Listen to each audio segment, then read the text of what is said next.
Letting go and letting the rule of love instead of law prevail in every situation brings freedom not only from sin but legalism, which Christ also came to set man free from. Hebrews 8:7 says, if the first covenant with respect to the law had been perfect, then there be no need for a second covenant, which is Christ's sacrifice. This fuels the debate about whether Jesus came to replace the law or fulfill it. However, this misses the point because it's not that the law isn't perfect enough, rather that the first covenant regarding the law was imperfect. In other words, it wasn't God who broke his promise to bless humanity if humanity obeyed his law. It was humanity who through original sin perpetuated down the generations who could not keep this first covenant with God.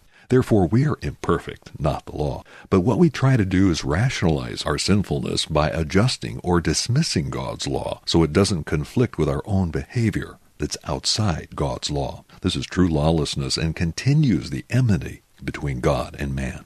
The second covenant, however, is the more perfect relationship between God and humanity via Jesus, who's our advocate to the Father because he's delivered us from our sin through a selfless act of sacrifice. It's a merciful God who has not condemned us because of our failure to keep the first covenant, but put himself on the line for us by creating a new covenant that's not dependent upon our perfection, but his righteousness that cannot fail. I encourage you to be a law forgiver like Jesus.